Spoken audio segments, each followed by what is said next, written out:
window behind you, you look to the right, and you can see far enough, you can see Northern Ireland. But tonight, we don't need to do that, because we're very proud that we have a very big piece of Northern Ireland here with us. We are very proud of the event that is taking place, and President Kennedy would have found this event particularly moving. I know he would have been proud that a son of Ireland, who is also one of the founding fathers of our library, and a board member of this great library, is being honored here tonight by the University of Ulster.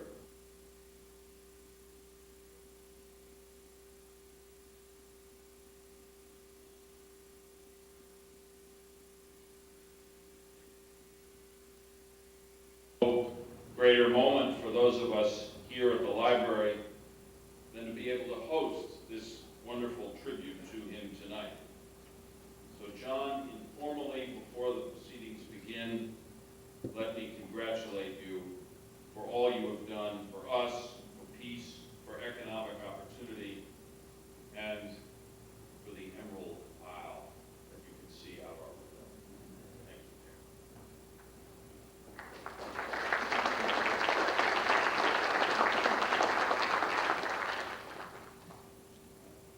Please be seated.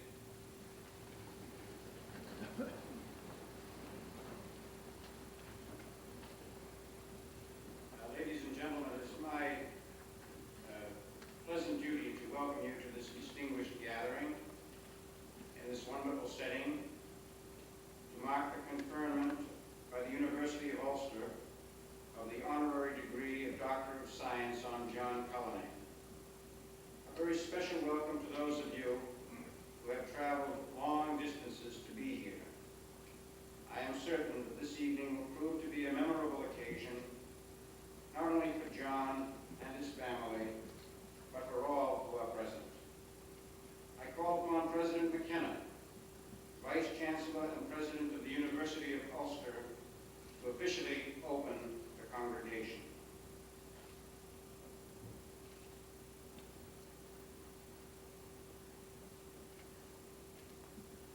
Thank you, President Bolger. I declare open this congregation. Distinguished guests and colleagues, it is my privilege and pleasure to welcome each of you to this ceremony. First of all, I would like to offer my warmest thanks to President Bolger for his kind and gracious remarks.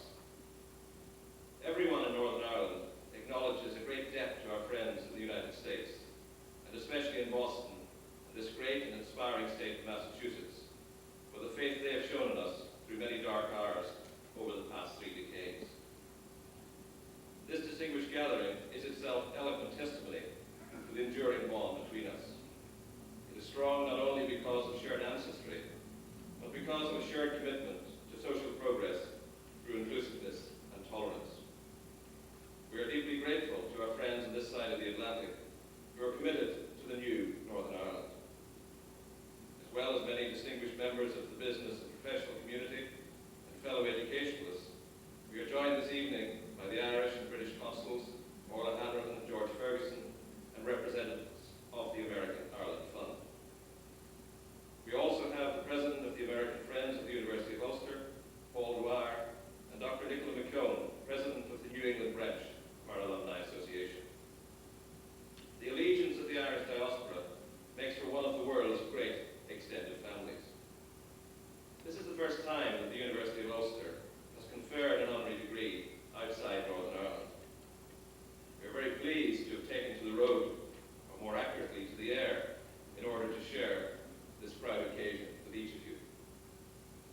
We have come together in this evocative and uplifting setting to confer an honorary degree upon John Cullinane. It was Franklin Delano Roosevelt who declared that the driving force of a nation lies in its spiritual purpose. This applies equally to a university whose spiritual values are expressed in its mission. John Culliнаne's belief in the empowering privileges of higher education and in the University of Ulster itself makes him an outstanding subject for this distinction.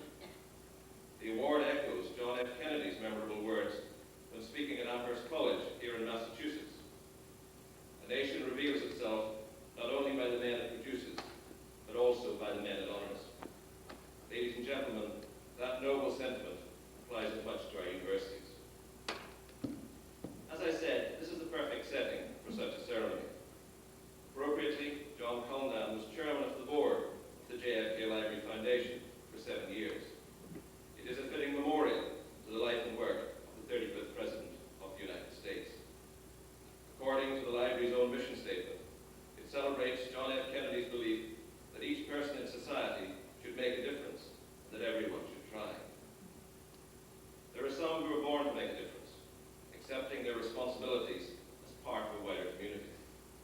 John exemplifies that spirit. There's a resonance of the great Bostonian Emerson's remark that an institution is the lengthened shadow of one man in the work of the Friends of Belfast, which was founded by John.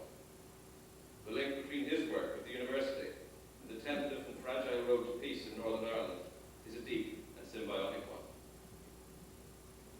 For a moment or two, I would like to use these prefatory remarks to establish the context of this ceremony and underline the importance of the work of political and business leaders in Boston who are dedicated to social and economic regeneration in Northern Ireland.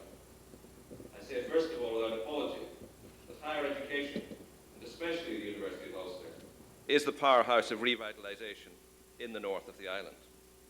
There is some good news. Northern Ireland is no longer the United Kingdom's highest unemployed region. Cross-border trade is increasing at 10% annually, despite the strong but non-predatory Celtic Tiger economy, consolidating the trend towards a single Ireland economy. Indeed, the University of Ulster's research programme is itself a chronicle of all-Ireland collaboration in many fields, from the economy and the environment to rural policy and new technologies. Throughout the 1990s, Northern Ireland enjoyed the fastest economic growth of any region in the United Kingdom. The correlation with political progress is obviously a strong one. However, we are regenerating from a disadvantaged base. The economic activity rate in Northern Ireland is significantly lower than in Great Britain, and our gross domestic product stands at just over 80% of the UK average. 1 in 3 employees in Northern Ireland works for the public sector, compared to 1 in 5 in Great Britain, creating a dependency culture that we are fighting to eradicate. Social security benefits are the second most important source of household income, and Northern Ireland remains one of the poorer regions of the European Union. It is in the hands of higher education and our other partners in skills training to ensure that Northern Ireland has a truncated learning curve in order for it to earn its rightful place in the knowledge-driven global economy. This is why your support is so valued. I'm proud to say that the University of Ulster has won for itself a reputation for innovation and leadership in helping to create knowledge-based economic activity to replace the declining traditional industries such as shipbuilding and textiles. The global macroeconomic realities are never far from our thinking or our planning, I assure you. The spearhead of our response to the situation is the Northern Ireland Science Park Initiative, with science parks in Belfast, Cullinane and Derry, each contiguous with one of the university's campuses. The science parks not only nurture spin-outs from the university and promote local startups, but they act as a magnet for high technology inward investment, the lifeblood of our new economy. The university has itself generated 12 new high technology startup companies over the past 18 months, and through them created 250 jobs. There are many more in the pipeline. Time permits me to mention only 1 or 2 other groundbreaking initiatives at the university, such as the Northern Ireland Centre for E-Business, our International Business Centre, and the Northern Ireland Centre for Entrepreneurship, or NICENT for short. Significantly, it was John Cullinane who introduced NICENT to the Entrepreneurship Centre at MIT under its managing director, Ken Morse. Together with the Northern Ireland Knowledge Engineering Laboratory, also a university venture, they are doing leading-edge work. Despite public underfunding, we were given great encouragement when most parts of our research were deemed to be world-class or national class in the last periodic National Research Assessment exercise. Most noteworthy, our research in biomedical sciences and biotechnology was judged to be number 1 out of 68 universities in the United Kingdom. We look forward with confidence to similar recognition in December of this year, when the outcome of the latest research assessment exercise is made public. It was with interest that I read 2 weeks ago the comments of Neil Rudenstein, outgoing president of Harvard, on what he called the consistent and persistent deterioration of research and higher education in Great Britain due to inadequate investment. Somewhat wistfully, I noted that Harvard's $19 billion endowment exceeds the GDP of most states. An important development worth mentioning on this occasion is our new Academy of Irish Cultural Heritages. The use of the plural is no coincidence. The Academy, which is unique in the world, is bringing together a critical mass of research and scholarship that will question the simplistic notions of nationalist or unionist and Gaelic or Anglo. Equally important, and in pursuit of full and equal social inclusion, we are moving towards achieving mass participation in higher education by opening our doors to many who had not traditionally enjoyed its privileges. The final frontier, universal participation, remains an aspiration and a goal. In saying this to you this evening, I'm reminded of President Kennedy's much-quoted statement that the unfinished business is what we must do if we are going to succeed as a nation. There is much unfinished business in Northern Ireland, and I promise you that we mean to see it through. Thank you for listening patiently to these remarks. I would like to close with one or two comments on our guest of honor this evening. As one does in preparation for these occasions, I look back at his similarly named predecessors. Particularly noteworthy and true to the history of Boston was a Jonathan Cullinane, an eminent Tipperary lawyer who in 1840 had a price put upon his head for making seditious speeches. I'm beginning to understand why revolutionary ideals took such fertile root in the Boston soil. I also noted with great pleasure that the Red Hand of Ulster is on the Cullinane coat of arms, in happy linkage with the red hand on our own university's crest. I'm delighted also to tell you that it also appears on the crest of my own home county, County Tyrone. The Red Hand of Ulster is said to signify the covenant between God and mankind. In this heraldic link with the university, it also confirms the lineage of a covenant that John has entered into and honoured so commendably.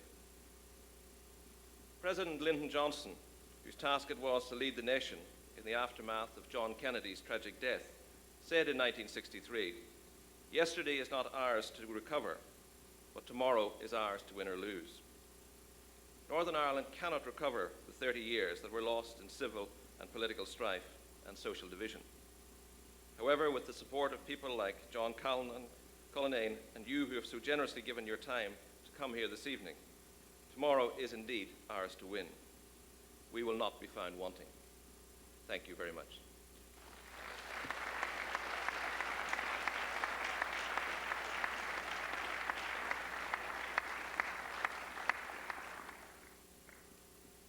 It is the wish of the Senate that an honorary degree be conferred at this congregation. I call upon Dr. Hannigan, Dean of the Faculty of Science, to present John Cullinane with the award of the honorary degree of Doctor of Science.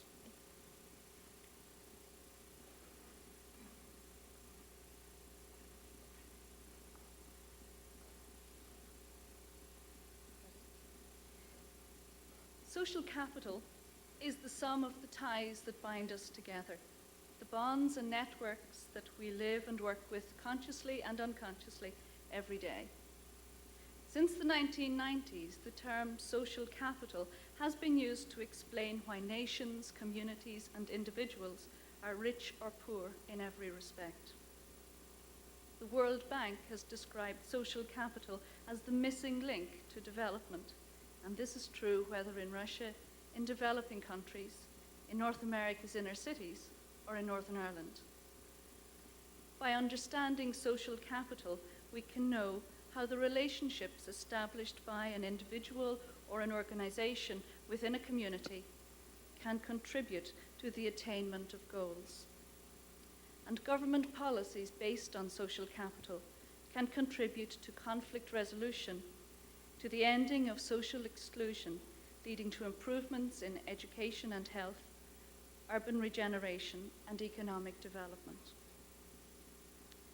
John J. Cullinane understands social capital and how it can be maximized in societies where citizens trust their fellow citizens and work cooperatively for common goals, thereby sharing a common culture.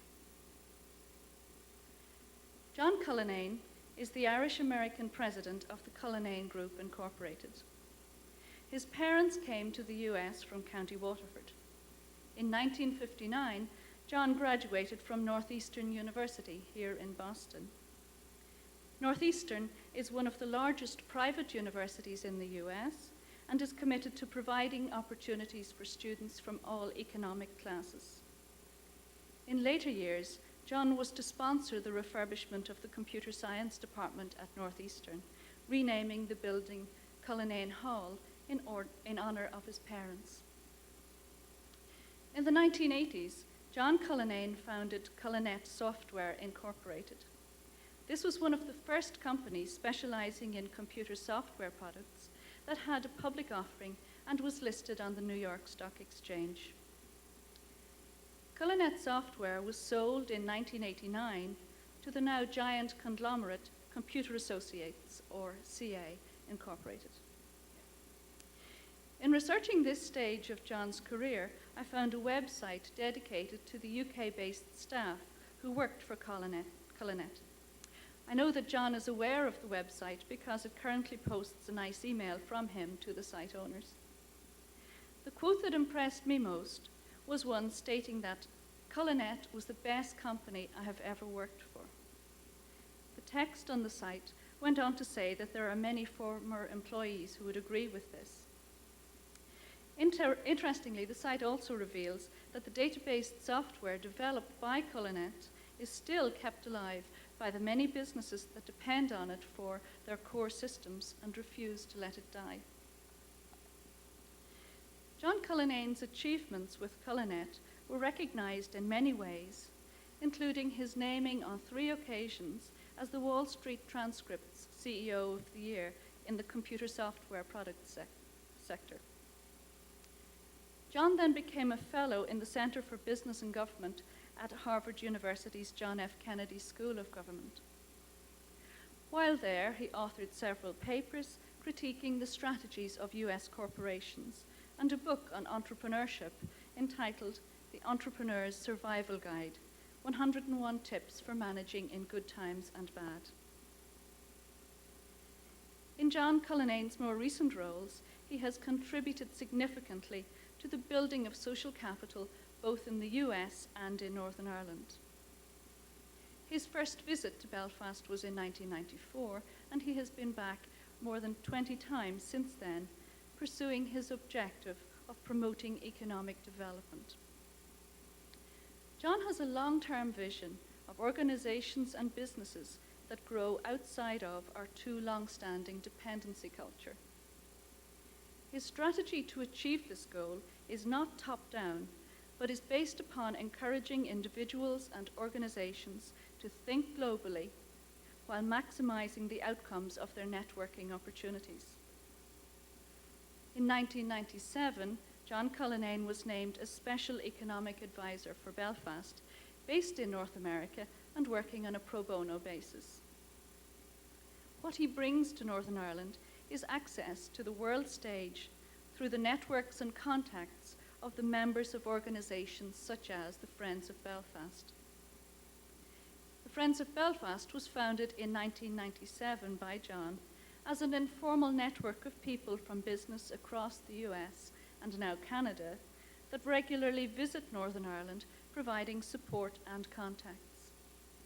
It grew out of an initial meeting between Mr. Cullinane and a number of Belfast leaders, including the then Lord Mayor Hugh Smith and councillors Reg Empey and Alistair MacDonald. Some of the Friends have ties to Belfast, but all share a commitment to help the city's regeneration efforts. The membership now exceeds 200 business people, educators, lawyers, and community workers from many sectors. Part of their ethos is to interact with other organizations that can support economic regeneration. So, for example, they work alongside existing agencies such as the Industrial Development Board for Northern Ireland, IDB. The Friends also understand the valuable roles of universities in educating and maintaining a modern workforce and facilitating developments such as the Northern Ireland Science Park, which the University of Ulster has championed and driven forward. There are several tangible examples of how John Cullinane's work has encouraged investment in Northern Ireland upon which further developments have been leveraged. With John's intervention, Liberty Mutual, which provides software support for the financial services sector, located its European software development headquarters, Liberty Information Technology Limited, in Belfast, thereby providing some 200 jobs. This operation acted as a showcase for what Belfast has to offer and contributed to the decision by the UK-based Halifax to locate on the Gasworks site. Then Segway Software, also working in the financial sector, did likewise and plans to create 60 jobs in 3 years. This is one example of the clustering of companies providing relatively high-salaried jobs that is well recognized to be a critical component of our new economy. Other work in progress is also contributing to the development of Belfast as a centre for e-services. Initiatives such as the Shankill Partnership in northwest Belfast and the East Belfast Partnership are examples of community-based organisations through which the capacity to deliver e-services is being supported and grown. Investment in this kind of activity is vital to develop a private sector ethos and to break our dependency on grants. Within their home city of Boston, Massachusetts, John Cullinane and his wife Diddy have been instrumental in the founding and maintenance of organisations that enhance the social capital of this community. These include the John F. Kennedy Library Foundation, of which we are honoured to be guests today, and for which John was chairman of the board for 7 years from its inception in 1984. This is a non-profit foundation that seeks to capture, preserve, and exhibit the history and essence of President Kennedy's life and career, while encouraging understanding, responsibility, and participation in public service.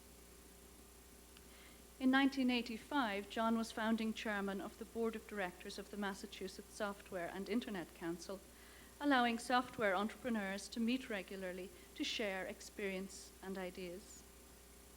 Today, the council has over 600 members and acts as a strong and well-respected force for the industry, particularly within this state. The Boston Public Library Foundation was started by John in 1992 to raise funds to revitalize what was the country's first public library. To date, a sum of over $50 million has been raised. John and Diddy are strong supporters of the Boston Symphony Orchestra, and Diddy herself founded Black and White Boston in 1989 with the aim of bringing together a cross-section of business and professional people from both black and white communities, thereby promoting racial harmony. An interesting current project which John Cullinane is supporting is the development in Dublin of the Museum of the Irish Soldier. This museum is dedicated as a memorial to Irish people who served as soldiers in many wars, including the American Civil War, and in the armies of Britain, the US, Canada, and with the United Nations International Peacekeeping Forces. John's interest in this project was stimulated by his inheritance of the medals of his 2 maternal uncles who were lost in the Great War while serving in the Navy. Every day since 1958, an Irish soldier has been part of the UN peacekeeping effort somewhere in the world. Whether to the families of these soldiers or the many tens of thousands who fought in world wars, the project is vitally important for the healing process. John Cullinane is a man of immense generosity. When I asked 2 of those who were close to him which of his achievements he was most proud of, the answers were immediate and unanimous. His family, for the people that they are. John's family includes his wife Diddy, son John Jr., daughter Suzanne, daughter-in-law and grandsons. Each of these people supports John's efforts to build societies that value every individual. Northern Ireland is richer in many ways through his work. The University of Ulster is honoured to regard John Cullinane as a friend and to welcome him into the family of our alumni. Akara, Kate Miller Falcheroth.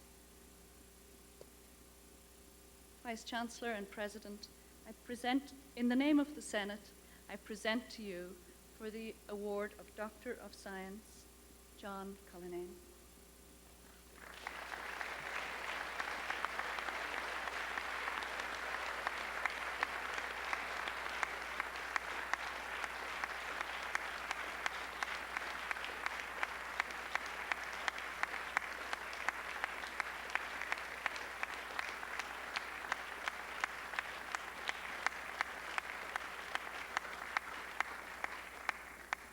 John Cullinane, in accordance with the wishes of the Senate, by virtue of the authority vested in me, I confer on you the honorary degree of Doctor of Science.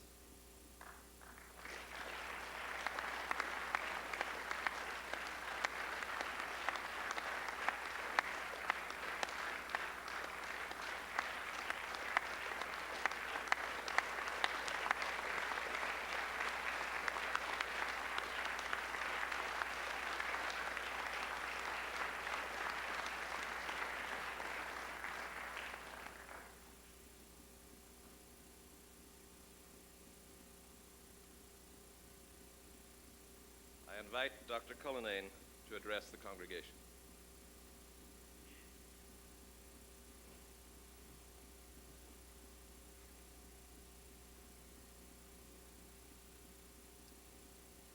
Vice Chancellor McKenna, I am very pleased and honored that you and a delegation from the University of Ulster have traveled all the way from Ireland to America to convey an honorary degree on me. Ironically, my parents made this same trip over 70 years ago for related reasons, namely job opportunities for themselves and a better future for their children. They would have been most pleased that their son received such an honor from the University of Ulster for giving something back to Ireland, something they did as a matter of course, and every immigrant group since has done in behalf of their own groups. They would also have liked the University of Ulster because it's uniquely structured to address the educational needs of the new Northern Ireland by being inclusive and open to all in the process of becoming the largest university on the island of Ireland. They saw firsthand the benefits of access of education for their children in the United States. In my case, it was Northeastern universities. In Didi's case, it was University of Massachusetts in Boston, as it was for Sandrine, our beautiful French daughter-in-law, as well. We know that in an information age and a global economy, the number one barrier to economic progress is a lack of access to education. I'm particularly pleased that you chose to convey this degree at the John F. Kennedy Library, an institution that both Didi and I have been involved with for a long time. In fact, it was Stephen Smith, who was President Kennedy's brother-in-law, along with Jack Fallon, asked me to be chairman of the board, and this room is named after Stephen, and I was pleased to do it. And Jack Fallon passed away this week, and I know Stephen and Jack would have been thrilled with this particular initiative and this focus on Ireland. And by holding this ceremony here, it made it possible for Didi, our son John, his wife Sandrine, my sister Teresa, her husband Frank, plus Claire and Rose, Didi's sister, and my friend from one time with 4 years old, Billy Fahey, and lots of other good friends to be here today. And it made it also possible for many to attend who want to establish closer ties to Ireland, University of Ulster, and Northern Ireland. I'm sad that our daughter Sue couldn't be here. She just received her own doctorate, one of medicine at Columbia University, and she's working those 36-hour days. Recently, someone came from the university, spoke to Didi about what she felt were my two best accomplishments, and her answer was our two children, and of course she was right. While I'm very fortunate to witness John and Suzanne's great success in the world, it's particularly pleasant to see what a good husband John is, and what a kind and caring father he is to his wife and to Sandrine's two sons. John Haverty Cullinane and Matthew LaFay Cullinane. And the Haverty comes from Didi's side of the family just across the water in South Boston, and LaFay comes from Paris. So we're delighted to have those two great children, to say the least. Also living with Didi with a strong Scotch-Irish heritage was good training for going to Belfast in Northern Ireland. I felt I knew the people of Northern Ireland already. It didn't surprise me. They turned out to be very intelligent, extremely hardworking, had a flair for the understatement, delivered more than they promised, and had remarkable verbal skills, liked to laugh, and were willing to take risks like so many Irish people. In other words, they had great entrepreneurial skills that, if properly focused, would create substantial jobs and economic development, which I strongly believe is key to lasting peace in Northern Ireland. Wherever you go in the world, they have different names for it. In South Africa, it's a race problem. In India, it's a class problem. In Israel, it's a Palestinian problem. In Northern Ireland, it was a religious problem. Yet these areas all have one thing in common, that is, one group traditionally had all the money, all the best jobs, and all the political, while another group had nothing. Whenever these conditions are present in the world, there's always been great trouble because one group has nothing to lose. In Northern Ireland, this issue has been addressed brilliantly during the past 6 years, in my opinion. The result is that unemployment in Northern Ireland has reduced from 15% to 7%. Many people, including those in the highest unemployment areas in West and North Belfast, both Protestant and Catholic, can see for the first time good jobs appearing in their neighborhoods. In addition, new educational facilities are being built at Springvale, which will be run by the University of Ulster, and provide the all-important educational opportunity for those left out in the past. However, much of this effort has been focused on regions in Northern Ireland, such as Derry, thanks to the great efforts of John Hume, and on Belfast, thanks originally to Sir Reggie MP and Belfast City Council's Economic Committee. Now Sir Reg, as Minister of Enterprise, Trade and Investment, is recruiting an economic ambassador for Northern Ireland with responsibility to promote the whole of Northern Ireland with authority over all of North's major economic entities like IDB and LEDU. I believe this is a very smart thing to do and further address those areas left out of the economic boom in Northern Ireland. One of the reasons this is so important is that Sir Reg has always been inclusive. For example, his delegations to Boston as chair of the Belfast Economic Committee always included all members of the political spectrum when it just wasn't done. Also, in a recent visit to Belfast, I met with Sir Reg's colleague in the Assembly on Enterprise, Trade and Investment, the very astute Pat Doherty, who is very interested in jobs and economic development in his area of west of the Barn. As a result, there's a genuine hope for better life in all communities in Northern Ireland. The people in Northern Ireland, don't want to return the old ways of violence when there is no reason to do so. They have seen the light of better days and better jobs, and yet the difficulties that remain, I am confident they will overcome. These are just a part of the changes in Northern Ireland, the huge changes in just 6 years. This is incredible progress, but it just didn't happen. Much of it came about because the people of Belfast and Northern Ireland were willing to travel the world promoting jobs and economic development in Northern Ireland. Nowhere did they do it better than here in Boston. The result is that Boston, because of the many people in this room, and some who have not, has done more for peace in Northern Ireland than any city in America. To name just a few who had an important part of this process would include Frank Costello, who's done more for peace than any other private person in America in Northern Ireland, and will be completing a major study on Anglo-Irish history this fall. Jim O'Brien, Phil Cahalan, Jim Hayes, Akuza, Dean Tom Allen of the Sloan School, Joe O'Leary of the Irish-American Partnership, Joyce Plotkin of the Massachusetts Opera Council, Sister Devi of the Irish Immigration Center, Tommy O'Neill, the Irish Cultural Center, Mayor Menino, and took a group of city to city to Belfast not too long ago, included 25% of the attendees were people of African-American background, and they found that Martin Luther King was a hero in Irish Catholic West Belfast with murals on the wall, and this came as a great surprise. And they learned firsthand that discrimination has nothing to do with color. It has everything to do with who has all the jobs and who has all the money and who has all the power. And it was an eye-opening experience. Will have lasting impact here in the city of Boston. And Mayor Menino has been a major force in the Boston to Belfast connection. Other organizations like the Ireland Fund and certainly the Friends of Belfast, and Dr. Eddie Jackson is from Belfast here today, and there'll be a meeting tomorrow at the Algonquin Club at 8 o'clock for the Friends of Belfast, and anybody that would like to attend would be more than welcome. We have people here like Professor Patrick Ford, head of Celtic Studies at Harvard, who's anxious to establish more relations on that topic in Northern Ireland, along with Dean Mary Clark of the Harvard Medical School and Phil Haughey of the Friends of Celtic Studies.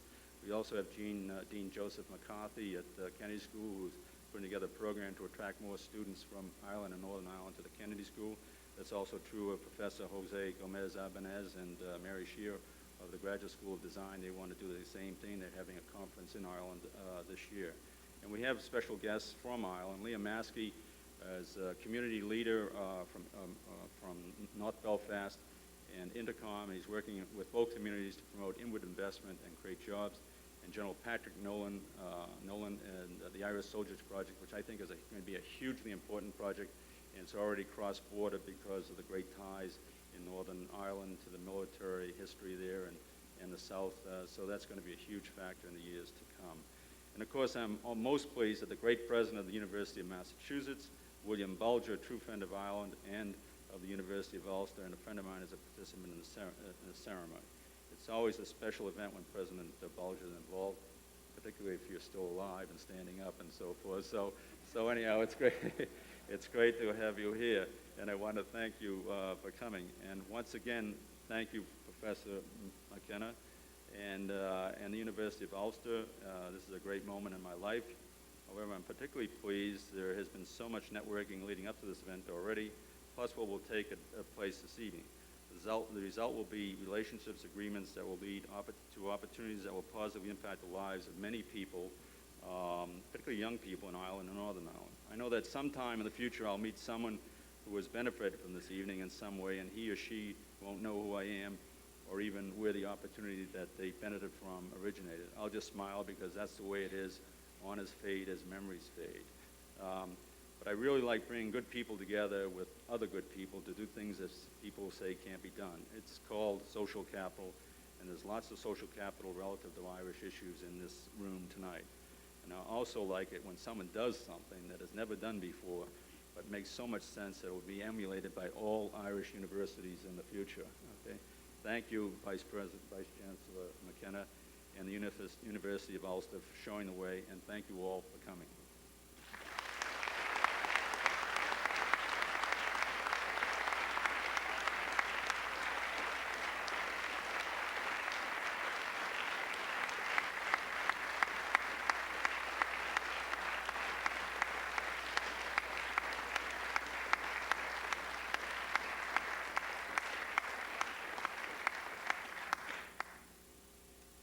Thank you, Dr. Cullinane, for those kind and inspiring remarks which we will remember for a very long time.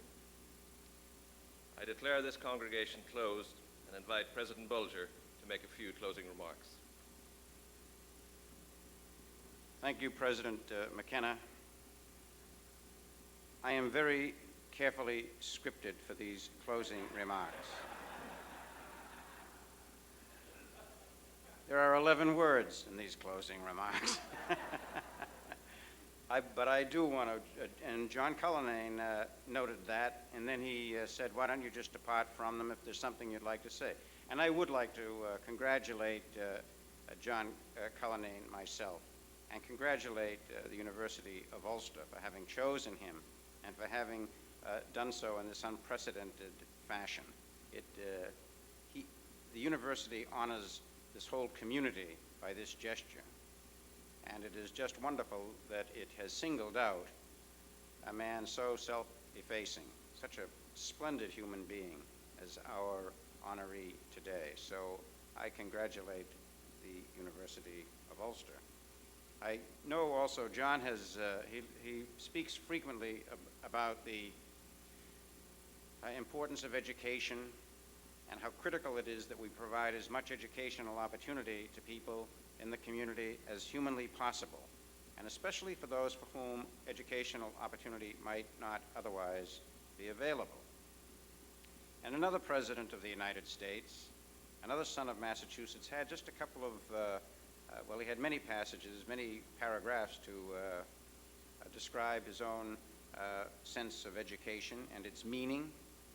And I thought that I'd take the liberty of stepping away from these 11 words and just using the moment to quote John Adams. I think it's appropriate, and it'll need nothing further from me. And Adams said this on education. He said, human nature, with all its infirmities and deprivation, is still capable of great things. Education makes a greater difference between man and man, between one person and another, than nature has made between man and brute. It should be your care, therefore, and mine, to elevate the minds of our children and exalt their courage, to excite in them an habitual contempt of meanness, abhorrence of injustice and inhumanity, and an ambition to excel in every capacity, and to excel in every faculty, and to excel in every virtue. If we suffer their minds to grovel and creep in infancy, they will grovel all their lives. But their bodies must be hardened as well as their souls exalted. Without strength and activity and vigor of body, the brightest mental excellences will be eclipsed and obscured. John Adams understood the value of education, as does John Cullinane in his everyday dedication to the purpose of making educational opportunity available.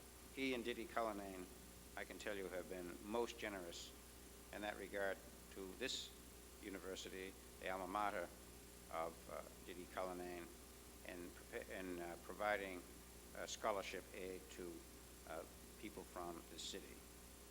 So, Dr. Cullinane and ladies and gentlemen, we have now reached the conclusion of the formal part of this evening's proceedings.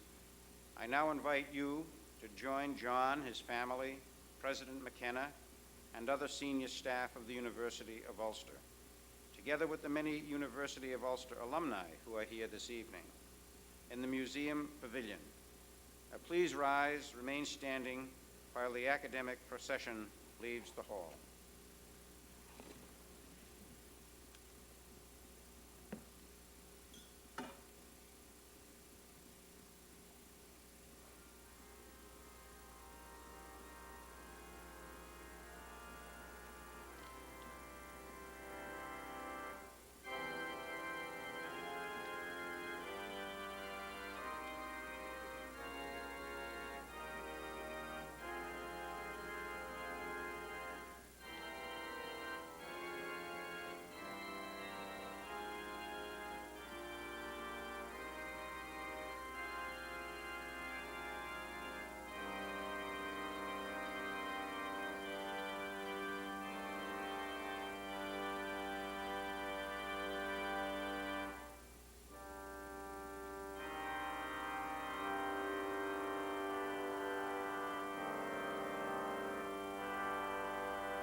All right?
Nice and loudly, and please welcome Richard Kerry Thompson.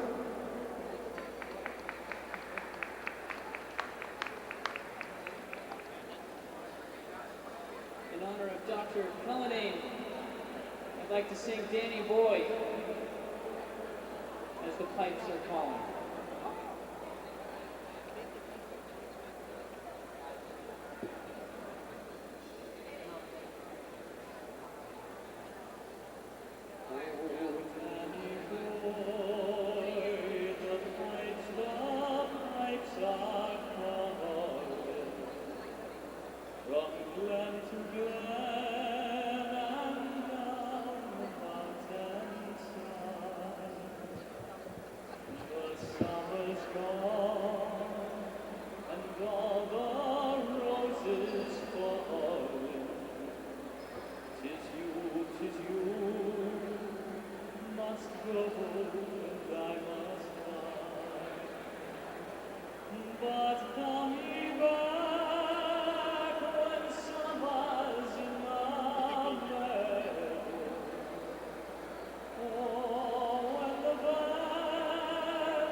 I am dead, as dead I will be. He will come and find the place where I am lying, and heal and save, and nothing but home. And I shall hear the soft tread of the hand, and on my grave will warm a sweet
sorry. Am I in your way? I'm terribly sorry. Jesus Christ, who are you taking? There I am.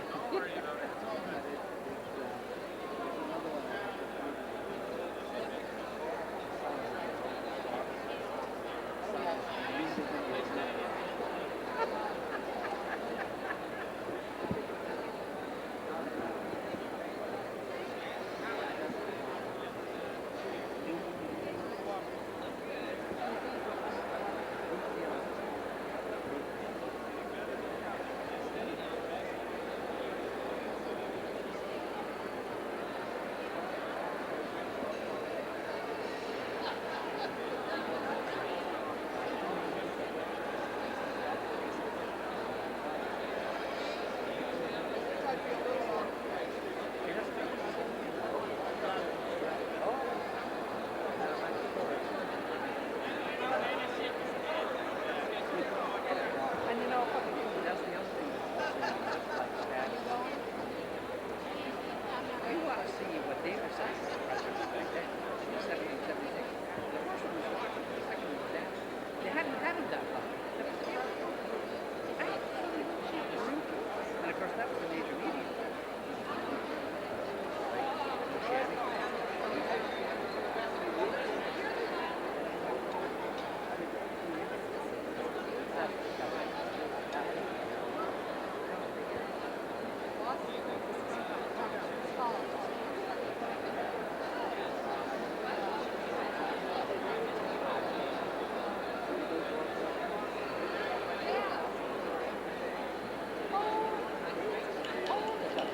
I think Terry has another song to speak for you. Richard Kerry Downsend.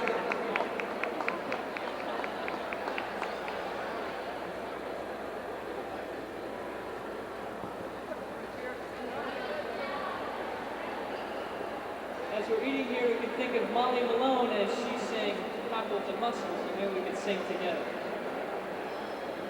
In Dublin, this fair city, where the girls are so pretty, I first set my eyes on sweet Molly Malone, as she pushed the wheelbarrow to the street broad and narrow, crying cockles and mussels, alive, alive, oh, alive, alive, oh, alive, alive, oh, crying cockles and mussels, alive, alive, oh.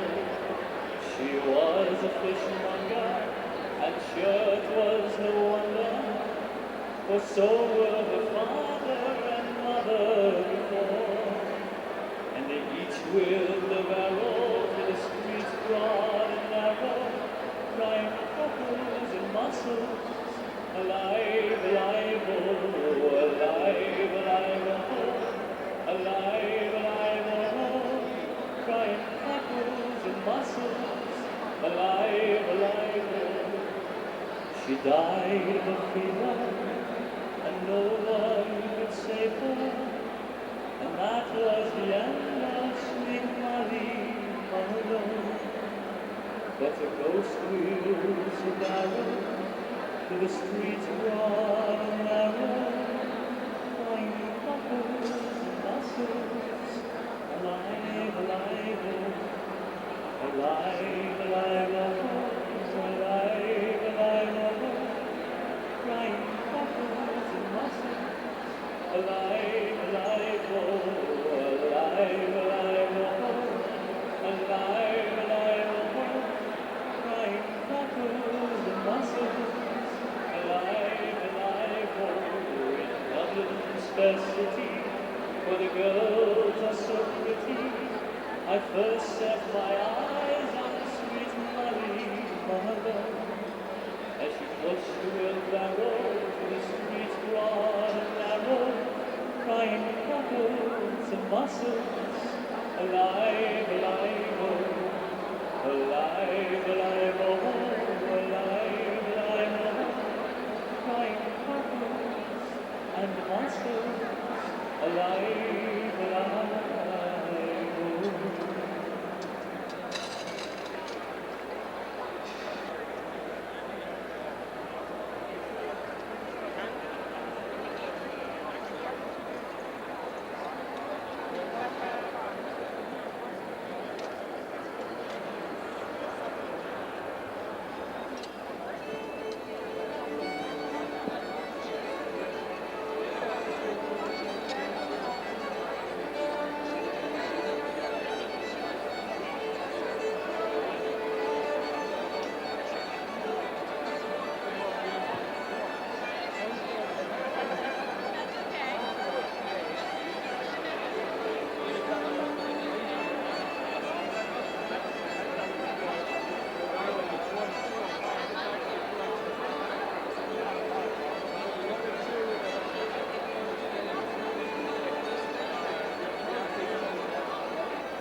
And may the sun shine warm upon your face. May the rain fall soft upon your face. Until we meet again. Until we meet again.